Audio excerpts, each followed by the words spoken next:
നമസ്കാരം പ്രിയപ്പെട്ടവരെ, എല്ലാവർക്കും സുഖമാണെന്ന് വിശ്വസിക്കുന്നു. കഴിഞ്ഞ കുറച്ച് ദിവസങ്ങൾക്ക് മുമ്പ് ആലുവായിൽ നിന്ന് കാണാതായ 8ാം ക്ലാസ്സുകാരിയായ ആ 12കാരിയെ ഒടുവിൽ കണ്ടെത്തിയിരിക്കുന്നു. ആശ്വാസത്തിന്റെ ഒരു പെരുന്നാൾ വാർത്തയായി നമ്മൾ അതിനെ കാണുമെങ്കിലും ഒരു സമൂഹമെന്ന നിലയിൽ നമ്മെ വല്ലാതെ ഭയപ്പെടുത്തേണ്ട ഒരു സത്യമാണ് ഈ വാർത്തയ്ക്ക് പിന്നിലുള്ളത്. ഇതൊരു ഒറ്റപ്പെട്ട സംഭവമല്ല.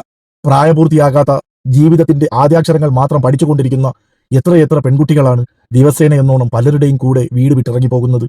എന്തുകൊണ്ടാണ് നമ്മുടെ കുഞ്ഞുങ്ങൾ ഇത്തരത്തിലുള്ള അപകടങ്ങളിലേക്ക് നടന്നു കയറുന്നത്? പുതിയ തലമുറയെ മാത്രം കുറ്റപ്പെടുത്തി കൈകഴുകി വിടാൻ പറ്റുന്ന ഒന്നാണോ ഇത്?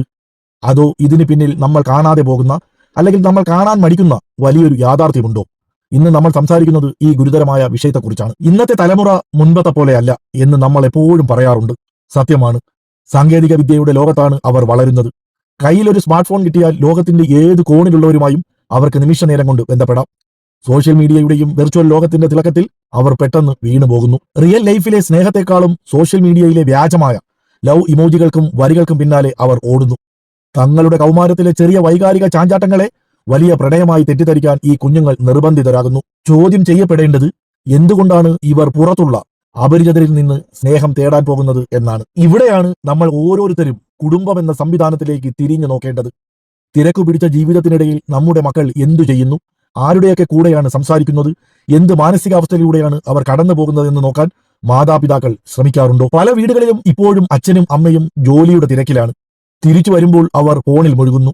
കുട്ടികളോട് മനസ്സ് തുറന്നൊന്ന് സംസാരിക്കാൻ, അവരുടെ ചെറിയ ചെറിയ വിഷമങ്ങൾ കേൾക്കാൻ അവിടെ സമയമില്ല.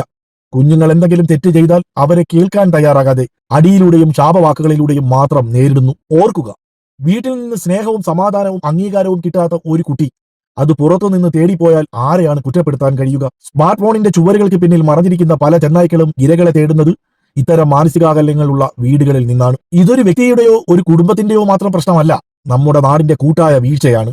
നിയമപരമായ വശങ്ങൾ കർശനമാക്കേണ്ടതുണ്ട്. പ്രായപൂർത്തിയാകാത്ത കുട്ടികളെ വശീകരിച്ച് കൊണ്ടുപോകുന്നവർക്കെതിരെ ശക്തമായ നടപടികൾ ഉണ്ടാകണം. ഒപ്പം സ്കൂളുകളിലും കോളേജുകളിലും കൗൺസിലിംഗും ബോധവൽക്കരണവും കൂടുതൽ ശക്തമാക്കണം. കുട്ടികൾക്ക് നല്ലതും ചീത്തയും തിരിച്ചറിയാനുള്ള വിവേചനം പകർന്നു നൽകാൻ അധ്യാപകരും മാതാപിതാക്കളും ഒരുപോലെ തയ്യാറാകണം. പ്രിയപ്പെട്ടവരെ, നമ്മുടെ മക്കൾ നമ്മുടെ ഭാവിയാണ്.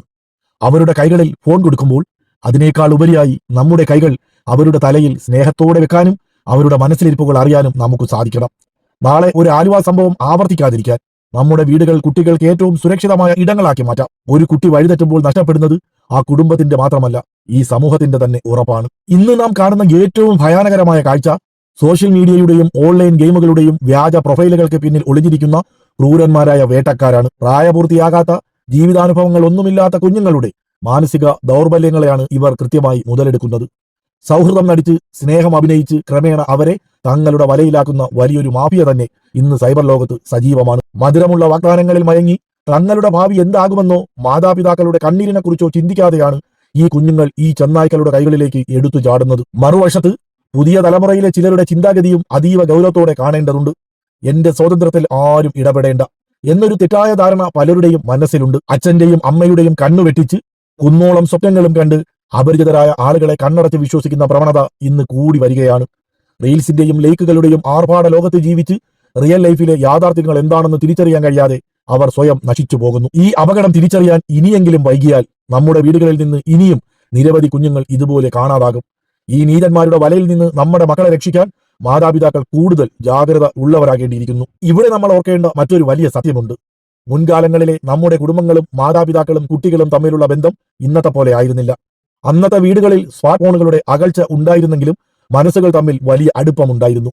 അച്ഛന്റെ ഒരു നോക്ക് മതിയായിരുന്നു മക്കൾക്ക് തെറ്റുതിരുത്താൻ. അമ്മയുടെ മടിത്തട്ടിൽ കിടന്നാൽ തീരാത്ത ഒരു വിഷമങ്ങളും അന്നത്തെ ഞങ്ങളെപ്പോലുള്ള കുട്ടികൾക്ക് ആർക്കും ഉണ്ടായിരുന്നില്ല. ഒരു കുടുംബം മുഴുവൻ ഒന്നിച്ചിരുന്ന് ഭക്ഷണം കഴിക്കുന്നതും വൈകുന്നേരങ്ങളിൽ ഒന്നിച്ച് സംസാരിക്കുന്നതും പരസ്പരമുള്ള സ്നേഹവും കരുതലും ഒക്കെയായിരുന്നു അന്നത്തെ കുട്ടികൾ വഴിതെറ്റാതെ കാത്തിരുന്നത്. കൂട്ടുകാരും അയൽക്കാരും ഒക്കെ അടങ്ങുന്ന വലിയൊരു സാമൂഹിക വലയത്തിന്റെ സുരക്ഷിതത്വത്തിൽ ആയിരുന്നു അന്നത്തെ ബാല്യം വളർന്നത്. എന്നാൽ ഇന്ന് സാങ്കേതിക വിദ്യ പുരോഗമിച്ചപ്പോൾ വീടുകൾ 4 ചുവരുകൾക്കുള്ളിൽ ഒതുങ്ങി. കുടുംബാംഗങ്ങൾ തമ്മിൽ സംസാരിക്കാൻ പോലും സമയമില്ലാത്ത അവസ്ഥയായി മാറി.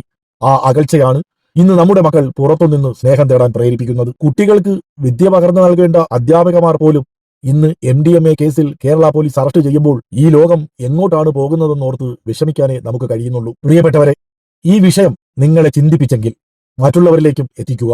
നിങ്ങളുടെ അഭിപ്രായങ്ങൾ താഴെ കമന്റ് ചെയ്യുക. നന്ദി, നമസ്കാരം. എല്ലാവർക്കും നന്മകൾ നേരുന്നു.